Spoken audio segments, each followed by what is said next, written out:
But is your environment supporting the person that you're trying to become? Mm.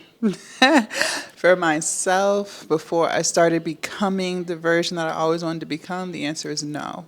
It was not. I had to do some rearranging. I had to make some adjustments. I had to do some slicing and dicing. I had to cut people off. I had to get real with myself. I had to ask myself, what is it that I really want out of life, right? Not what society tells me I'm supposed to be doing at my age, but what do I really want? And I started my self development journey when I turned 30. So, a little backstory, I had a full time job that I absolutely hated. I got that job fresh out of college. I was 23, and I worked there for 6 years, but I was miserable, right? And I was struggling with making my family proud of me for having this really good job versus what I really wanted to do, which was run a business, right? I didn't know at the time what kind of business, I just knew that I wanted to be an entrepreneur, right? Well, I also had to cut off a lot of people when I finally started my business journey and during 2020. That's when I quit my job, been a full-time entrepreneur ever since, right? A lot of times you are surrounded by the very thing that's keeping you from getting to where you want to be, and you don't even realize it, right? I didn't realize in my 20s that I was surrounded by people who lived in fear. And it made sense because I lived in fear too. So whenever I would tell people, hey, I want to start a YouTube channel, or oh, I want to do Instagram, or oh, I want to start a business, people would give me their projections, which was based off of fear of what if you fail? What if you can't pay your bills? What if you lose your house? I had just bought a house when I quit my job. So I had all these people telling me things that might go wrong, right? And I didn't have anyone telling me what might go right. When you surround yourself with people like that, and again, I don't think that people are necessarily projecting onto you because they're trying to hurt you or make you doubt yourself. I do think a lot of times they're just doing it out of concern. But you have to be careful because if you keep listening to people and their fears and their projections, you'll take those fears and projections on as your own, and then you won't even do the thing that you say you want to do because of what someone else told you might go wrong, right? I also realized that once I started my journey of business and I also started losing weight, I lost 100 pounds. The friends that I was trying to bring into this new chapter of my life, they weren't very supportive of that thing, right? When my business started making money and I would share, my excitement, I would be met with, oh, that's cool. Thumbs up emoji, right? That's great. When we would hang out, they wouldn't celebrate me. They wouldn't bring it up. No one was sharing my posts or just congratulating me on the things that I'm doing. And when I would share what I was doing, again, there was no enthusiasm, no support, more doubt, more what if this, what if that. It started to make me feel like, well, maybe I'm doing something wrong. Maybe it's me. Like, I don't know. It started to make me feel It started to make me second guess whether or not to share the things that I was excited about because I just didn't feel like my friends were genuinely excited for me. And then having that type of energy on you, it drains you and it keeps you from focusing on what you should be focusing on, which is the goals that you have for yourself. And so then, therefore, I had to cut people off. Not because they're bad people, not because they want the worst things to happen to me, but honestly, just because they were no longer aligning with where I wanted to go, right? You're going to have to get so laser focused on what you want for your life.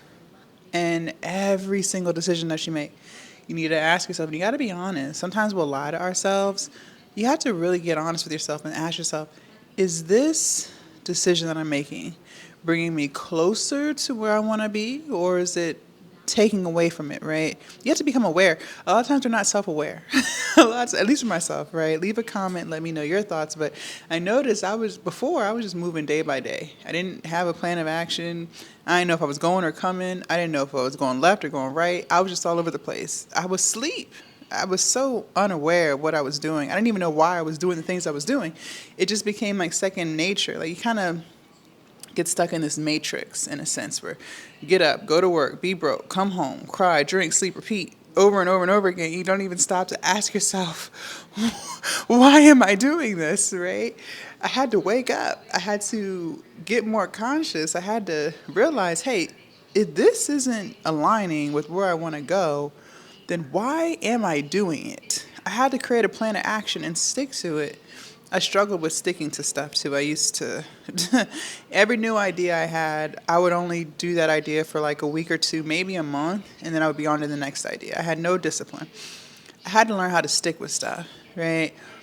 Now that I've learned those things, I've been self developing over these past 6 years. I've been improving my life, sticking to the plan, and actually executing the plan. I move differently. I'm always asking myself, is this bettering me or harming me? And I do believe that even if things aren't necessarily harming you, if it's keeping you stagnant, that's still a bad thing. I think that every day we should be improving on something. I don't think you should ever be in the same position that you were in last year, this year, right? Even if it's slow growth, which most things that you change is slow growth, you should always be doing something just a little bit better. If a whole year goes by, 365 days go by, and you haven't improved anything, still no business, still no weight loss, still no better finances, still no savings, still no more content, nothing has changed. Nothing has changed. That's a problem. That's a problem. You're not improving. You're staying stagnant, which to me is decline. Because if you're not getting better, you're getting worse. That's how I really feel, right? And so every single day I'm asking myself, is this making me better or is this keeping me stagnant? And when I realize that things are keeping me stagnant, well, then I have to do some deeper reflecting and ask myself, is it me? Am I the reason why this is staying stagnant? Or is it the environment that I'm surrounding myself in? Is it the people that I'm talking to? What is it? And then how do I get out of it? Because I need to grow. I need to improve. I need to be doing better today than I was yesterday. No exceptions, right? You got to start asking yourself. Well, first, let me take that back. You got to get clear on what you want. Everybody doesn't want the same things, and that's okay. I used to want to, I still want to be a mother. But in my 20s, I wanted to have kids in my 20s. But as I got closer and closer to like 24, 25, 26, I started realizing I don't think I want kids right now. Maybe in the future, right? And for the longest time, I was embarrassed about that because a lot of my friends and people that I knew were having their first child in their mid to late 20s.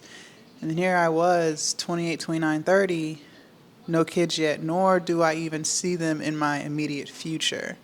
Now I am 35. I'm slowly starting to see kids in my future. I'm not sure what age, might be 38, might be 39, might be 40, I don't know. But I am slowly starting to see children. And because I'm slowly starting to now see children in my future, now the actions that I make when it comes to my business and just the things that I do on a day-to-day basis, is this bringing me closer to that vision of motherhood?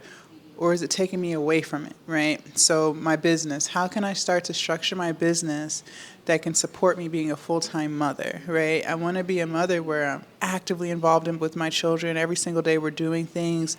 I'm teaching them things. So how can I start to structure my business so that it can support that, right?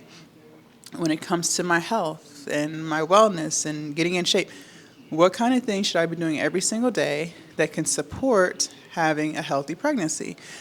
Teaching my children how to live a healthy lifestyle, right? Every single day needs to be moving towards that thing, whatever it is. And if it's not, it's a problem, and you need to get rid of it. Because the next thing you know, you're going to look up, 10 years are going to gone by, you're going to be in the exact same spot, nothing got accomplished, and you're going to be sitting there mad at yourself because you're not moving in alignment. So if you take anything away from this video, that needs to change. Every single thing that you do. And it's okay if you change. Maybe, you thought you wanted to do this, and then you realize that's not really for you. That's okay. It doesn't have to be. You're never really going to know until you start. But if you don't start, then there's a guaranteed chance that you'll never know. Leave a comment down below. Let me know your thoughts. I cannot wait to read what you have to say. Also, make sure you subscribe to my channel. Do not forget to join my Patreon. The link is down below in my description. And I will see you guys in my next video. Bye.